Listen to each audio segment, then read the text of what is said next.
My younger brother didn't even bother to call. He just texted me. Don't come to the BBQ. No explanation, no reason, just a command like I was some problem they needed to hide. I wasn't angry at first. I was confused. But confusion turned into suspicion when my sister-in-law started acting strange. And suspicion turned into something colder when the two of them stepped into my office the next morning, pale, shaking, and suddenly very desperate. If you were me, what would you have done?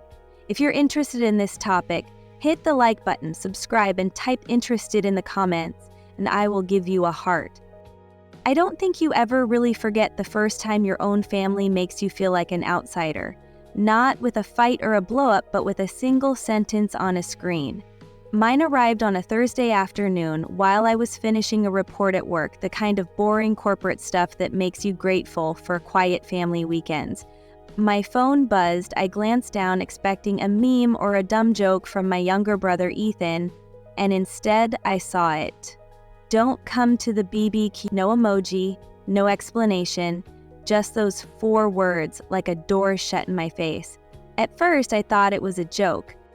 Ethan and I grew up glued at the hip, the Storm Twins, our parents used to call us, even though we were 3 years apart, because wherever there was noise, trouble, or too much laughing, it was usually both of us. We shared secrets, late-night snacks, and the kind of trauma bond you get from surviving family drama together. So I stared at the text, waiting for the second message, the lol J/K or sent that to the wrong person. Nothing. I typed back, haha what? Then deleted the ha because it felt like I was laughing with someone who had just slammed a door on me. I finally sent, what do you mean?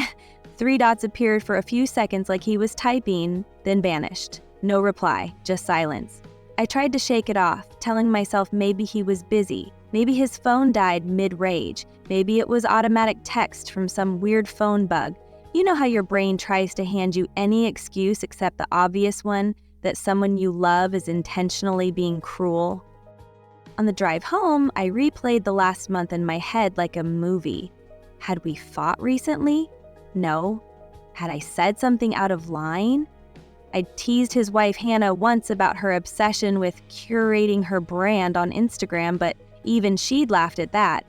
I turned down babysitting their twins a few times when work ran late, but they always said they understood. Nothing stuck out as BBQ ban level serious. When I got home, the group chat for the family was buzzing with messages about the weekend barbecue at Mom and Dad's place, who was bringing what time to show up, which cousin was definitely going to start something this year. Ethan was active in the chat, sending gifts, joking around, and not once did he mention to anyone that I shouldn't come. That hurt in a different way. It wasn't just that he didn't want me there, it was that he wanted it done quietly in the shadows, like I was a problem to be managed behind closed doors. I typed into the family chat, Eileen, what time should I come over? Before anyone else could answer, Ethan DM'd me privately. Seriously, don't come. It'll just be weird. I'll explain later. Weird for who? Me? Him? His perfect wife with the curated feed and the curated life? I felt heat crawl up my neck. I wrote back, if there's a problem, say it to my face, not in riddles. He left me on red. That was the moment confusion turned into something darker, not rage yet, but a slow, simmering humiliation. Because you know that feeling when you suddenly start remembering every tiny thing you did in front of people? And wondering if that was the moment they started talking about you behind your back? Yeah. I replayed last Thanksgiving when I joked about Hannah's gluten-free stuffing, the time I showed up to their twins' birthday party with tech toys instead of organic Montessori-approved puzzles, the night I took Uber home early from a family game night because I had work the next morning, and Ethan said, "You're always so serious now." Maybe I had been serious. Maybe adult life made me that way. But serious doesn't equal disposable. I tossed and turned Thursday night, waiting for an apology that never came. Friday morning, Mom called me, all sunshine. Don't forget Sunday, your dad bought too much meat again, so come hungry. I waited for her to hint at anything, that Ethan had said something, that there was drama brewing, but she sounded genuinely excited. Either she didn't know, or she was pretending not to. That made my stomach twist. I almost told her about the text, but something stopped me. Pride, maybe. Or the stubborn part of me that didn't want to sound like a kid whining, Ethan's being mean. So I didn't say a word. Friday night, I messaged Ethan one last time. If you don't want me there, say why. He replied 15 minutes later, it's not about you, just trust me, skip this one. Not about me? Then why was I the one being told to stay home? I typed, if it's not about me, why am I the one uninvited? The message delivered, read. No response. I went to bed with my jaw clenched so tight it hurt. Saturday, I made a decision. I wasn't going to beg for a seat at a table I had helped build my whole life. If they wanted me gone, fine. They'd get what they wanted. I texted Mom. Actually, I've got a lot of work this weekend. I might not make it. She replied with a sad face emoji and a voice note about saving me leftovers. Ethan, of course, said nothing. Sunday afternoon, while everyone else was posting group selfies in the backyard, I was at home in sweatpants, laptop open, pretending to work but really zooming into photos to see who was there. Every cousin, every aunt, even Dad's grumpy brother who hates everyone. Everyone but me. They didn't look weird. They looked fine. Happy. A family photo without the problem child. Me. I thought anger would boil over then, but something else slid in instead. Clarity. This wasn't random. You don't just accidentally kick your sister out of a family gathering. Something was going on, and either Ethan was too cowardly to admit it, or too scared. And fear, I've learned, makes people do ugly things. I went to bed that night more resolved than resentful. If he wanted distance, I'd give it to him, and I'd focus on my own life, my own career, my own peace.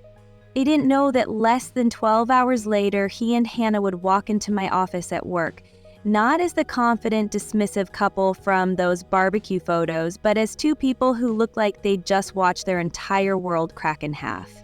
When I looked up from my computer Monday morning and saw them standing in the doorway, him pale, her eyes red and swollen from crying, my first reaction wasn't sympathy, it was suspicion.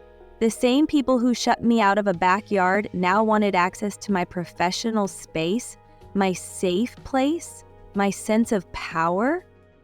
Ethan closed the door behind them, his hands shaking. Hannah clutched her purse so tightly her knuckles were white. He tried to smile, but it cracked halfway. Hey, sis, he said softly. We need to talk.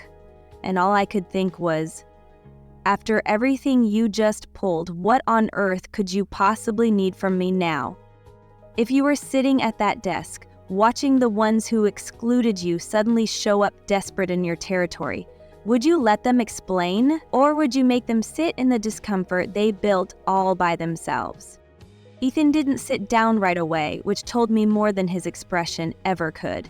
When someone walks into your office and hovers instead of taking the empty chair in front of your desk, it means they're here to confess something or beg for something. And neither option made sense coming from the same brother who told me not to show up to a family barbecue 48 hours earlier. Hannah, normally the queen of polished confidence, stood beside him like her bones were made of glass. Her carefully curated Instagram perfect poise gone.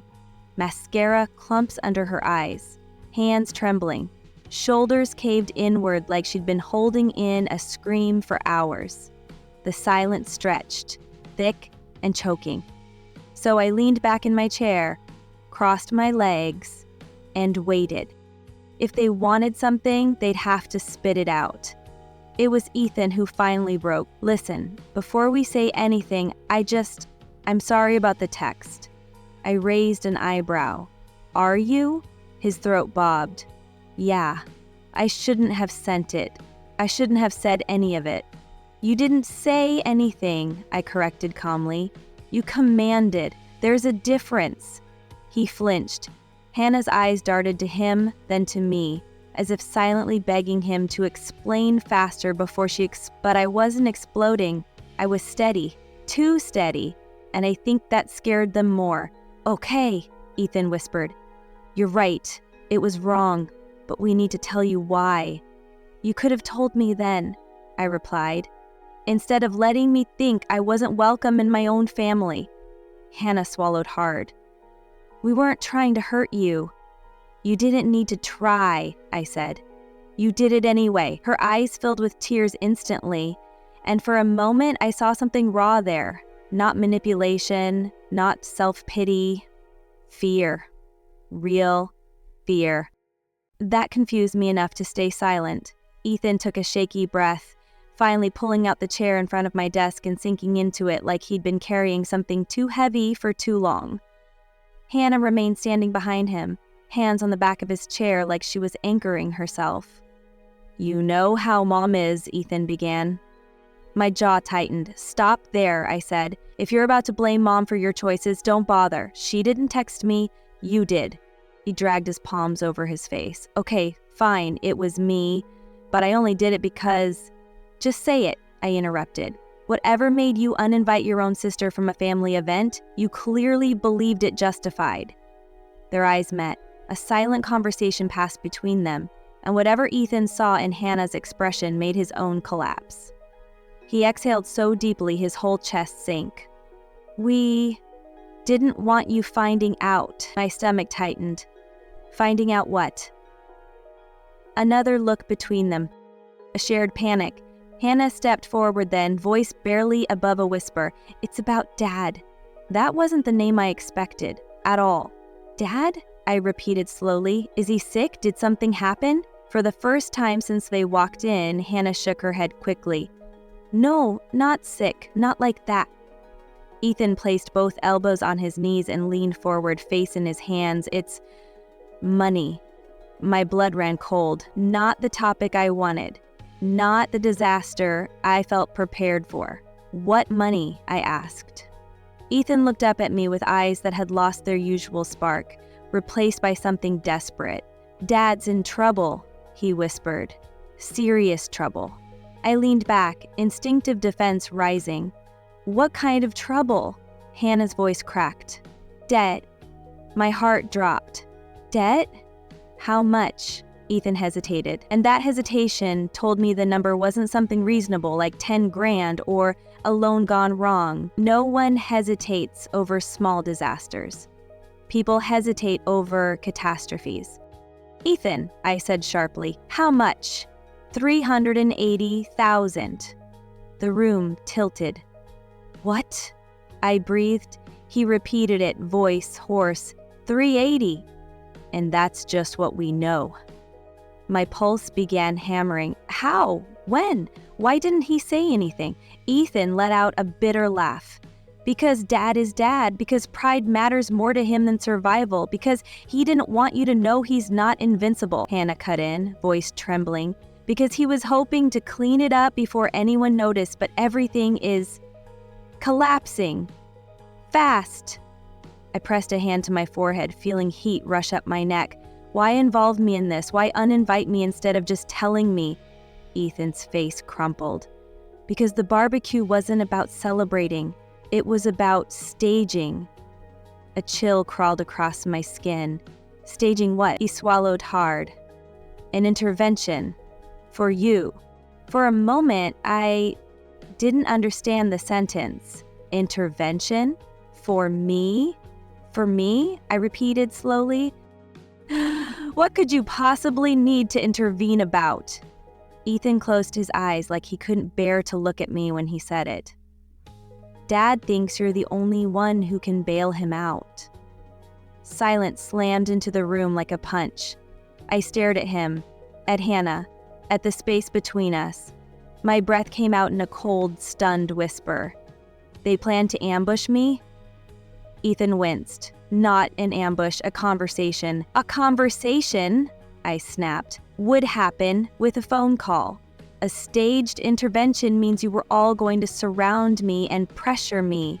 Neither of them denied it. and that told me everything. So, I said slowly, voice flat, the reason you didn't want me at the barbecue was because you didn't want me to come unprepared. Ethan's silence confirmed it. Hannah wiped her face, whispering, we didn't want you walking in blind. We didn't want them cornering you like that.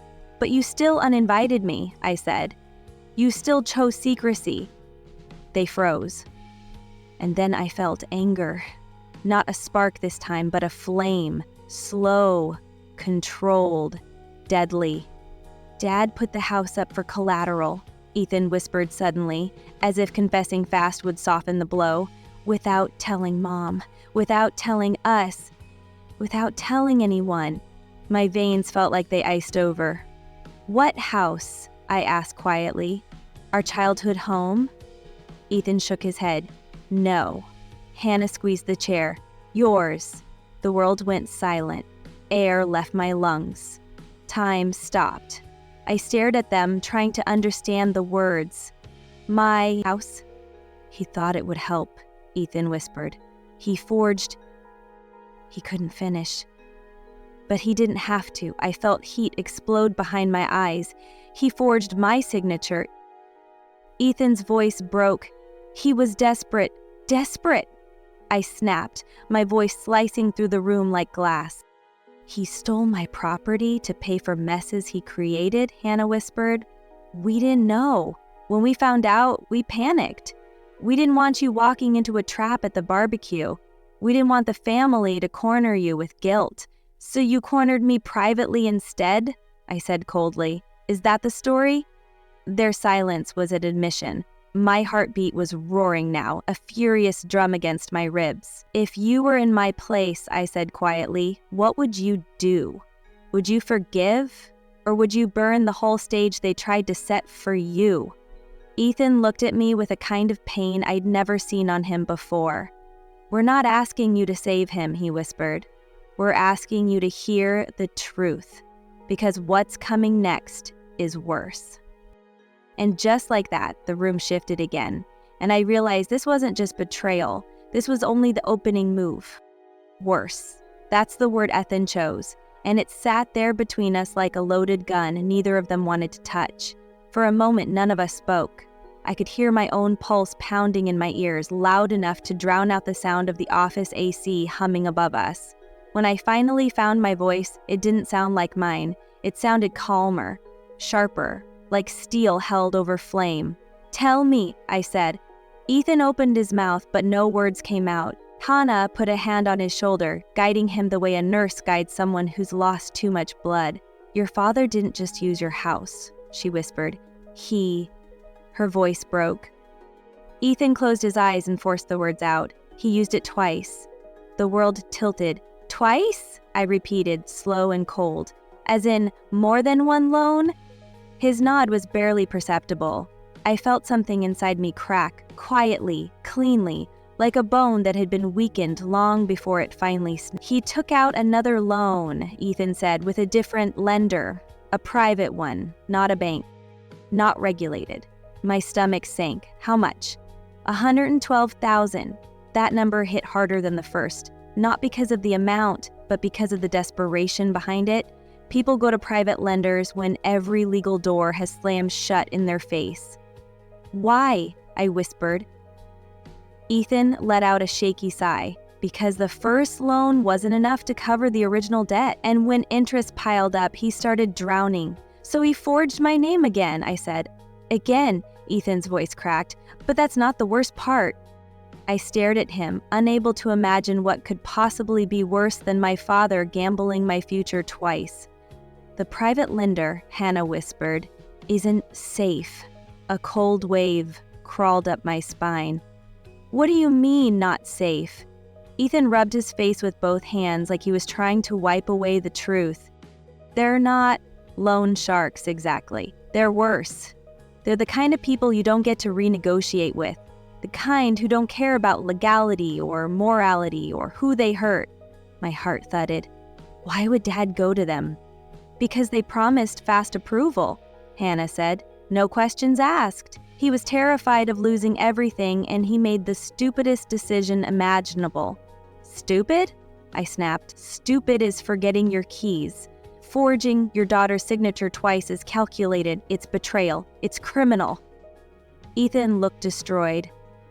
I could see the guilt eating him alive from the inside. When did you find out? I asked, voice low. Last week, he said. Dad got a notice, not a letter, not a call. Someone showed up. My blood turned to ice. Someone showed up? Where? At his job. My throat tightened. Did they threaten him? Ethan hesitated. And that was my answer. Oh God, I breathed. What did they do? Hannah's face crumpled. They told him he had 7 days to repay everything, or they'd start collecting. Collecting, I repeated, my voice barely a whisper. Ethan nodded slowly, and Dad, he realized then that he couldn't hide it anymore. And instead of telling me like an adult, I said, he planned a barbecue ambush. Ethan didn't defend him, couldn't. He thought everyone being there would pressure you into agreeing. My hands curled into fists. Agreeing to what? Ethan swallowed hard, to pay it off. I felt sick, actually sick, like the room was spinning and my skin was too tight. How much total? They exchanged another look, this one filled with guilt, fear, and something worse. Ethan, I said, voice sharp. Tell me the number. His eyes met mine. 512,000. My heart stopped. 500,000. Half. A million. You're lying, I whispered. You have to be. I wish I were, he said, voice breaking. That's everything he owes with interest. I pressed a shaking hand to my mouth. Does Mom know? Not all of it, he said. She knows about the first loan, but not the second. If she knew the full truth, she'd fall apart. I almost laughed, a dry, humorless, broken sound. And what do you think this is doing to me? Neither of them spoke, because they knew. They had known since they walked into the office looking like ghosts who'd lost their skin. So tell me, I said finally, trying to breathe through the rising panic. Why come to me now? Hannah stepped forward, voice trembling. Because a lender called again this morning, and this time, they weren't subtle. My pulse spiked. What did they say? Ethan swallowed hard. They said they'd come looking for the co-singer. If he didn't pay, my blood froze. The co-signer. You, Hannah whispered. They know your name, your address, your workplace. The air felt thick, heavy, suffocating. How? I asked. How would they know where I work? Hannah's voice cracked. Because your father gave them everything. Everything. My full work address, my phone number, my home, my life. Why? I choked. Ethan wiped his eyes with the back of his hand. Because he thought if they realized you were successful, they'd believe the money was coming soon. A wave of betrayal slammed into me so hard I felt dizzy. He offered me up like a sacrifice, I whispered.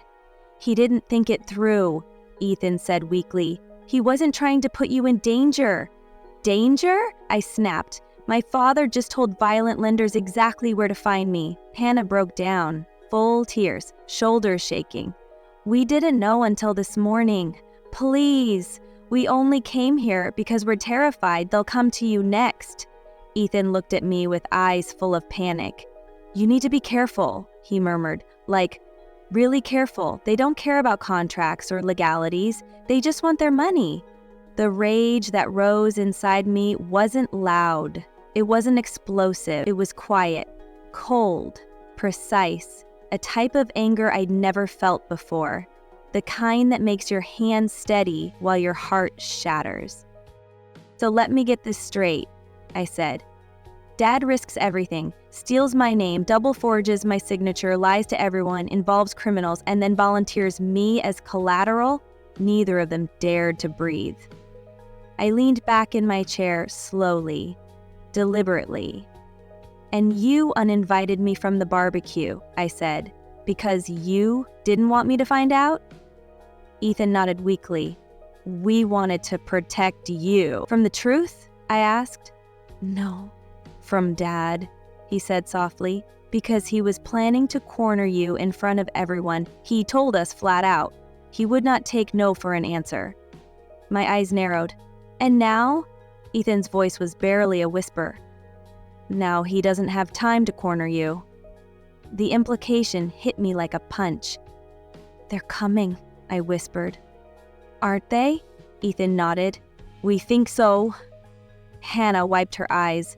That's why we came, not to manipulate you, not to guilt you, but to warn you. The office felt colder, quieter, like the air itself was listening. If someone threatened your safety, Ethan said, voice cracking, what would you do? I stared at him, at both of them, and something terrifyingly calm settled over me. I'd stop waiting for them to strike, I whispered, and I'd take back control before they ever got the chance. Because this wasn't just a family crisis anymore. This had become a war. The air in my office felt like it had thickened into something you could choke on. A strange, suffocating mix of fear, betrayal, and the bitter aftertaste of truth. I wasn't just dealing with debt anymore. I wasn't even dealing with a forged signature. I was dealing with a kind of danger that crawls out of the shadows and knocks on your front door smiling. And the worst part? My own father handed them my address on a silver platter. Ethan shifted in his chair like the weight of everything was crushing him. There's more, he whispered. I laughed.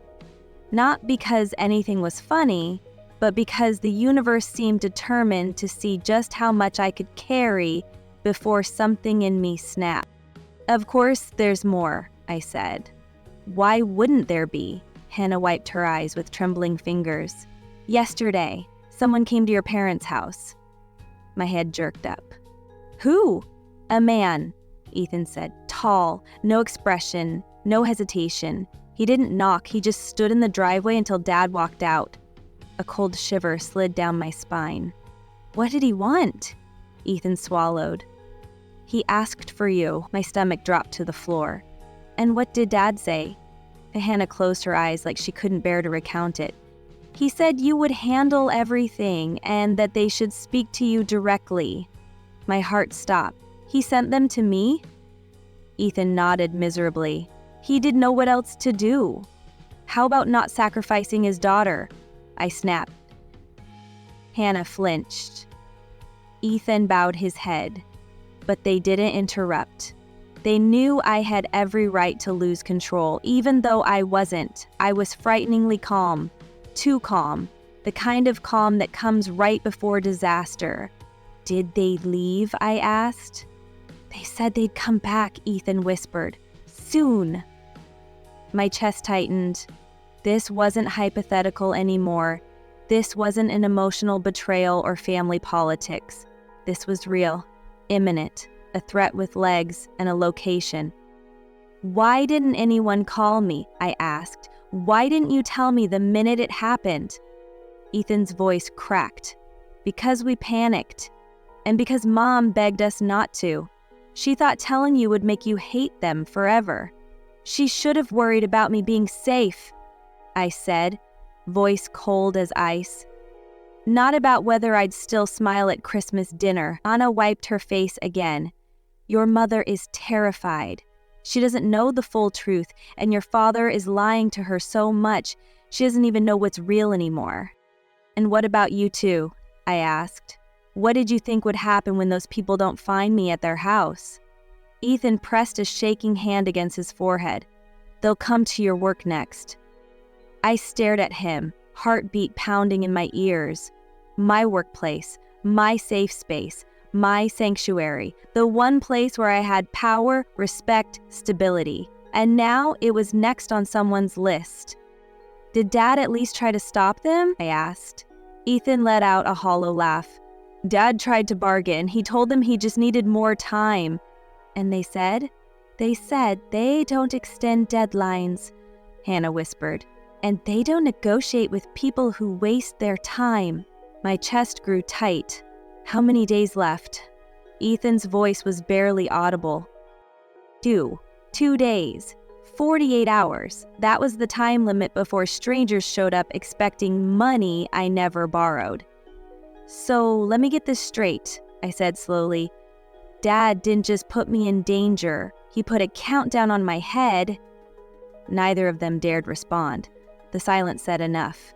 Then Hannah stepped forward, desperation trembling in every inch of her voice.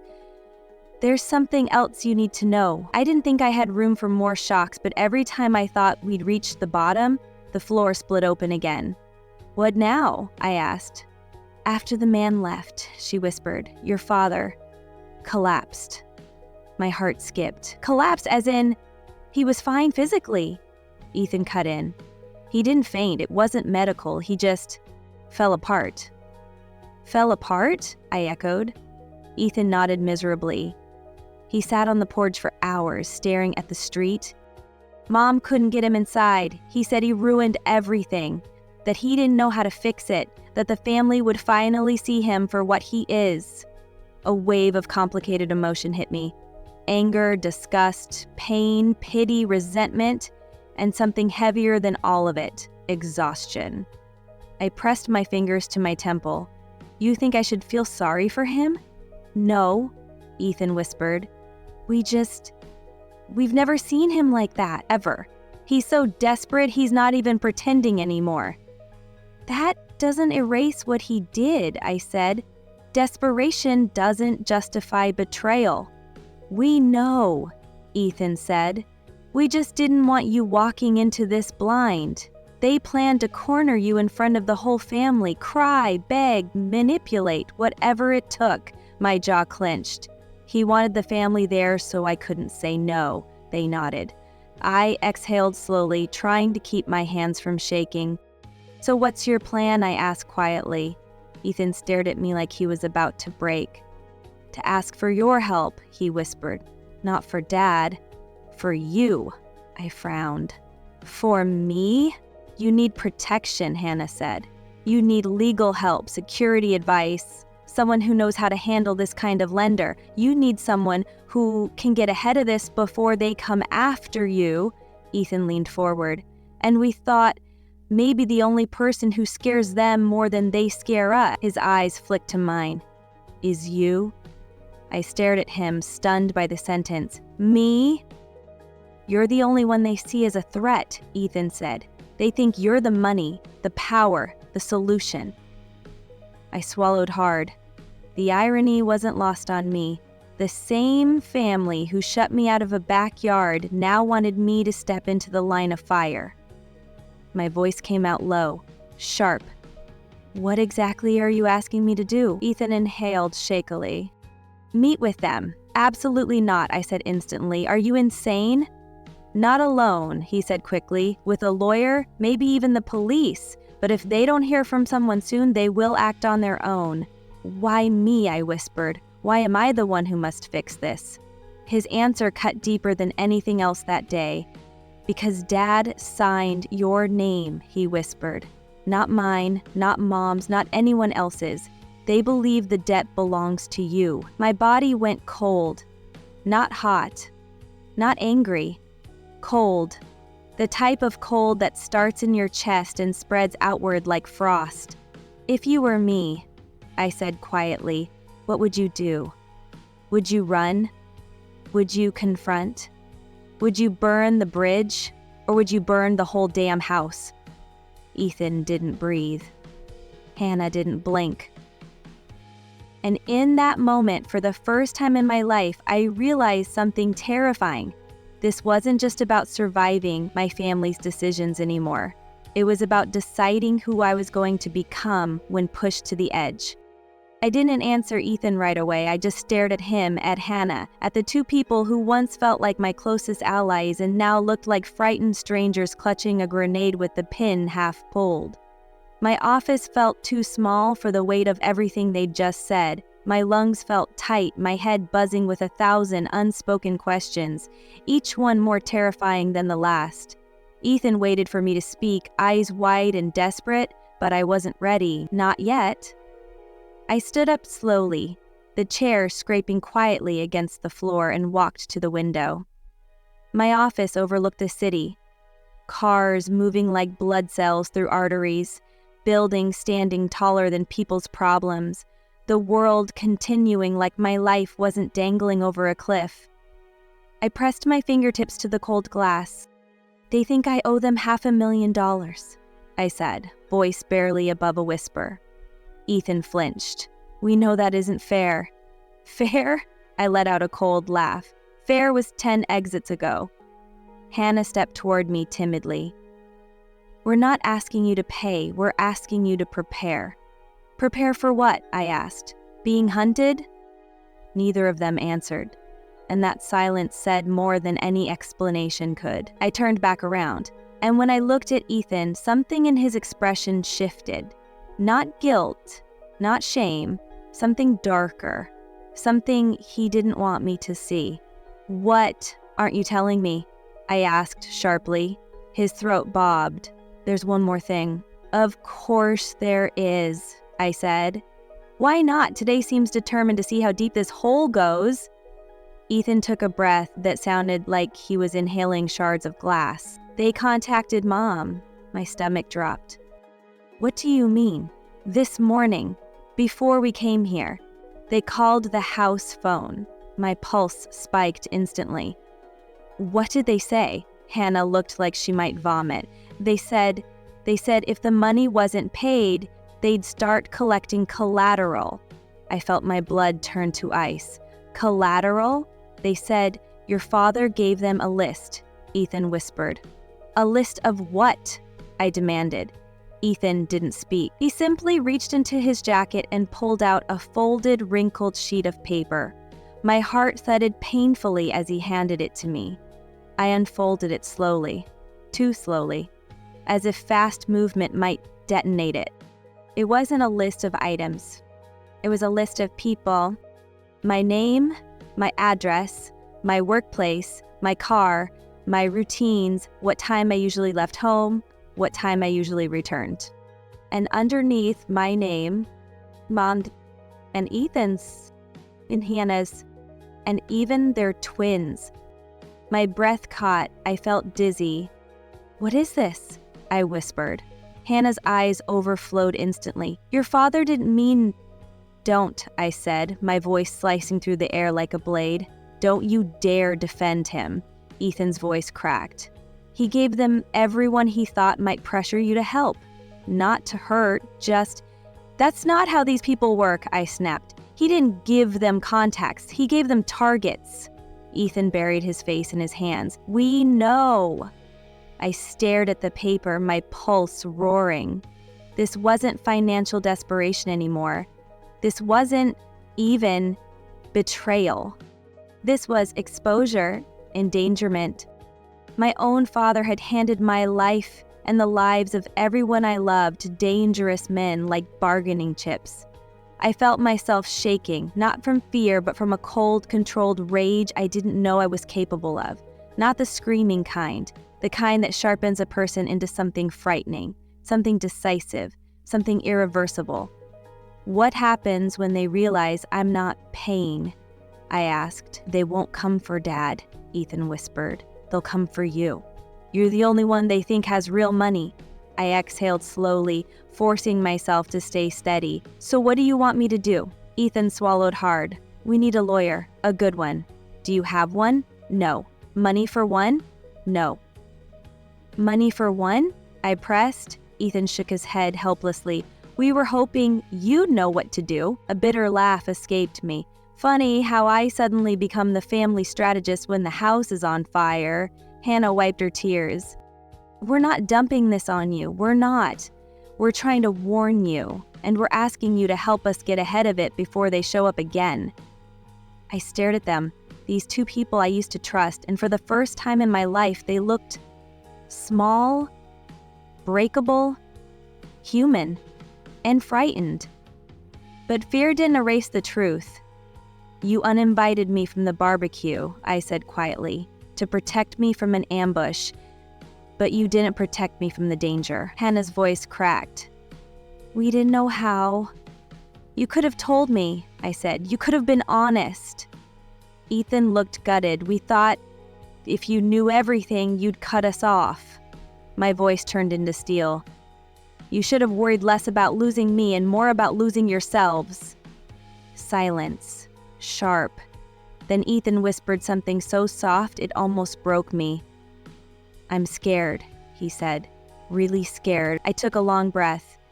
Good, I said. Fear makes people honest. Hannah stepped forward. So what now?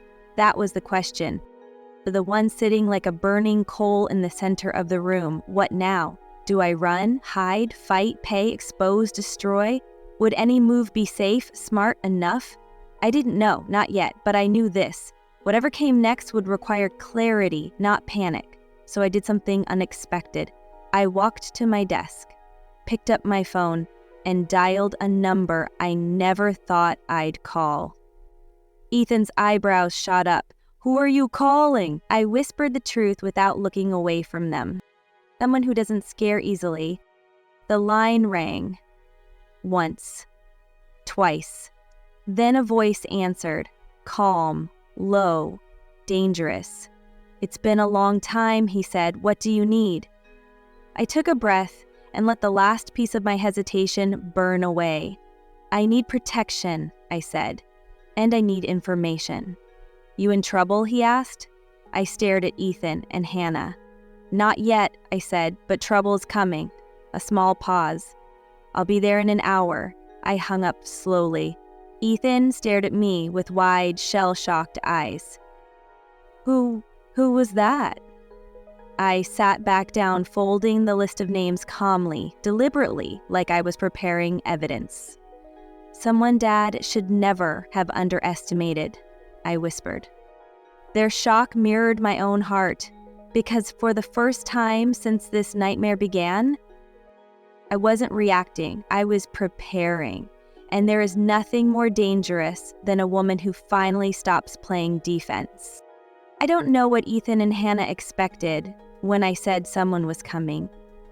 Maybe a lawyer in a stiff suit, maybe a cop, maybe some corporate security guy with polite manners and a clipboard. But the man who stepped off that elevator exactly 58 minutes later looked like none of those things. He moved with the calm, alert stillness of someone who'd spent years learning what danger looked like long before it ever spoke. Tall, lean, clean-shaven, with sharp eyes that scanned the hallway before he even reached my office door. And when he walked in, Ethan flinched like a cold wind had just blown through the room. You changed your number again, he said to me, voice low, controlled, unbothered. Last one kept getting spam, I replied. What I didn't say was, spam in my world means family drama. Spam in his world means threats. His eyes flicked to Ethan, then to Hannah, then to the closed blinds of my office window. This them? He asked. Ethan swallowed. Who are you? The man didn't answer. He looked at me instead. That alone told Ethan everything he needed to know. This wasn't someone you questioned. I gestured toward the seats. We have a problem, I said, and not the kind I can solve with logic or kindness or patience. So we're using my kind, he said simply. I nodded. He sat, folding his hands, posture straight but relaxed. Start from the beginning. Ethan and Hannah retold the entire story. The debt, the double-forged signature, the private lender, the threat, the man showing up at my parents' house, the countdown, the list of names, all of it. The man listened without blinking. When they finished, he sat back and let out a slow exhale. Your father messed with the wrong people, he said. And now those people think you are the payday. We know that, I whispered. What I don't know is how to stop what's coming. He studied me for a long moment, the way someone studies a blueprint before deciding if it can be saved or must be demolished entirely. There are only 3 outcomes in situations like this, he said calmly. 1, you pay. 2, you run. 3, you turn the tables. Ethan paled. Turn the tables? On who? On the lender, the man said. On the people who think fear is currency. My stomach nodded. I'm not looking for revenge. Good, he said, because revenge is messy. You need leverage. Leverage, I echoed. How do I get leverage on people like this? He tapped the folded sheet of names, the list that still made my skin crawl. They think they know everything about you. They think they have your life mapped. That's the mistake. Why? I asked. Because the moment someone thinks they've cornered you, he said quietly, is the moment they stop checking their blind spots. He stood then, walking to the window, cracking the blinds slightly to survey the street below. Debt collectors like these don't want trouble, he continued. They want obedience. They rely on fear. They rely on silence. They rely on people too ashamed to call the authorities. Hannah swallowed. What are you saying? I'm saying, he replied, turning back toward us, they're not untouchable. The room went so still, the air felt heavy. He walked back to the desk and pulled out a small device. A metal flash drive, but thicker. This, he said, placing it on the table, records conversations without detection. High quality, very clean, very admissible. Ethan blinked. Why would we need that? The man smiled faintly. A cold, calculating smile. Because your father's lender is about to incriminate himself. My heart jumped. Wait, you want me to meet him? No, he said. You want to meet him? Why would I ever? Because he thinks you're scared, he said simply. And scared people don't ask questions. Scared people don't protect themselves. Scared people hand over money. I'm not scared, I said, and I meant it, mostly. Good, he replied, because you're going to walk into the meeting with a hidden recorder and a straight face. You're going to ask him exactly what your father owes, how he calculated it, why he's using intimidation, and then... You're going to get him talking. Hannah's voice cracked. And then what? Then, he said, we bring the recording to someone who can shut him down. Permanently. Ethan lowered his face into his hands. This is insane. The man leaned back. Do you have a better plan? Because 12 hours from now, these people will come looking for her. I inhaled sharply. If I meet him, what if he tries something? He shook his head. He won't. Not in public. Not in broad daylight. Not when he thinks the money is close. My pulse hammered. When do they want to meet? Ethan reached into his pocket and handed me his phone. This text came 20 minutes after we left the house. We need to see her by tomorrow morning, 9 a.m. Don't be late. My blood chilled. Tomorrow. Less than 24 hours. The man read the text, nodded once, then looked at me. Perfect. Ethan almost fell out of his chair. Perfect? The man smirked. He thinks he's running the meeting. He isn't. But what if Dad tries to interfere? Hannah whispered. The man shrugged. He won't be invited. Ethan looked at me, panic rising. Are you sure about this? Are you really going to face someone like that? I lifted my chin. I'm not walking into a fight, I said. I'm walking into evidence. The man nodded approvingly. Exactly. I sat down slowly, exhaling, letting the reality settle over me like armor. Where should we meet him? The man's voice turned low, steady, confident. A public cafe, lots of witnesses, neutral ground. He'll expect it. And after? I whispered. After? He said, I take you straight to someone who handles cases like this for a living. Someone who loves tearing apart men who think fear is a business model. Hannah's shoulders dropped in relief. Ethan's eyes softened. But me, I didn't feel relief. I felt something colder, stronger. Purpose. I folded the list of names and put it in my drawer, not out of fear, but out of preparation. Tomorrow at 9, I said quietly. I'll be ready. The man nodded once and stepped toward the door. I'll text you the location. Don't tell your father. Don't tell your mother. And don't let anyone into your house tonight. Not even family, I asked. He smirked darkly. Especially not family. He laughed. The door clicked shut. Ethan stared at me like he didn't recognize me. Hannah whispered, "What happens tomorrow?" I looked at both of them, not with fear, not with anger, but with a steady, terrifying clarity. Tomorrow, I said. I stopped being their victim. I stood, grabbing my coat. And tomorrow, I whispered, voice like ice. The man who thinks he owns my name is going to find out I am the wrong woman to threaten.